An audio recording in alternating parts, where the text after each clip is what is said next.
27 number ৰাষ্ট্ৰীয় ঘাইপথৰ সৰুসজাইত ভয়ংকৰ পথ দুৰ্ঘটনাৰ খবৰ আহিছে। মেজিক বাহনৰ খুন্দাত নিহত এজন খেলুৱৈ। নিহত কিশোৰীগৰাকী ধীৰেনপাৰাৰ একাদশ শ্ৰেণীৰ ছাত্ৰী বৈষ্ণৱী সাহা। সংকটজনক অৱস্থাত দুজনক ক্ৰিটিকেল কেয়াৰ হস্পিটেলত ভৰ্তি কৰোৱা হৈছে। আহত আন দুজন কাবাডী খেলুৱৈ আমিন গাঁৱৰে বিদ্যা আৰু মনীষা। লখৰাৰ পৰা খানাপাৰা অভিমুখী ট্ৰেকত সংঘটিত হয় এই দুৰ্ঘটনা। পুনৰ জনাইছো এই মুহূৰ্তৰ এক ব্ৰেকিং নিউজ। 27 নম্বৰ ৰাষ্ট্ৰীয় ঘাইপথৰ সৰুসজাইত ভয়ংকৰ পথ দুৰ্ঘটনা। মেজিক বাহনৰ খুন্দাত নিহত এজন খেলুৱৈ। নিহত কিশোৰীগৰাকী ধীৰেনপাৰাৰ একাদশ শ্ৰেণীৰ ছাত্ৰী বৈষ্ণৱী সাহা। সংকটজনক অৱস্থাত দুজনক ক্ৰিটিকেল কেয়াৰ হস্পিটেলত ভৰ্তি কৰোৱা হৈছে।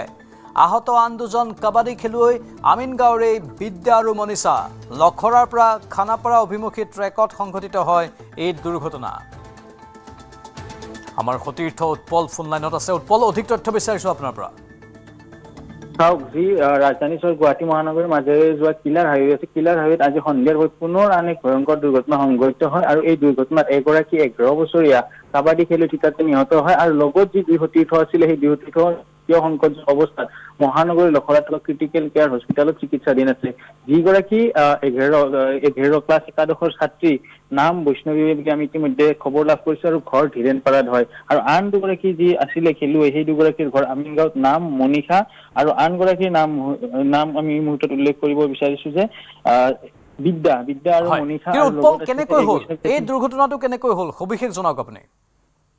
ৰাজধানী গুৱাহাটী তেখেতসকলে যে খেল সমাপ্ত কৰি সন্ধিয়াৰ ভাগত খেল সমাপ্ত কৰি সৰুসজাই ক্ৰীড়া প্ৰকল্প অৰ্জন ভোগেশ্বৰ বৰুৱা ক্ৰীড়া প্ৰকল্পৰ পৰা ওলাই আহিছিলে আৰু ৰাজপথ পাৰ হৈ আমিন গাঁৱৰ ফালে যোৱা দিশত তেখেতসকলে যেতিয়া ৰাজপথ পাৰ হ'ব লৈছিলে তেনে সময়তে তীব্ৰ বেগত অহা এখন মেজিক বাহন, ইতিমধ্যে নাম্বাৰ আহি পৰিছে AS01HC 6653, এই নম্বৰৰ বাহনখনে তীব্ৰ বেগত আহি ৰাজপথ পাৰ হোৱা সময়ছোৱাতে খুন্দিয়াই দিয়ে আৰু খুন্দিয়া সময়ছোৱাতে বৈষ্ণৱী থিতাতে মৃত্যুমুখত পৰে। আন দুই যি সতীৰ্থ আছিলে আন দুই সতীৰ্থক ততাতৈয়াকৈ হৈ তাত থকা স্থানীয় লোকসকলে যেতিয়া প্ৰত্যক্ষ কৰি লগে লগে ততাতৈয়াকৈ ওচৰত থকা ক্ৰিটিকেল কেয়াৰ হস্পিটেললৈকে প্ৰেৰণ কৰে আৰু এই গোটেই দুৰ্ঘটনাটো সংঘটিত হৈছে খানাপাৰা অভিমুখী টেক্সত।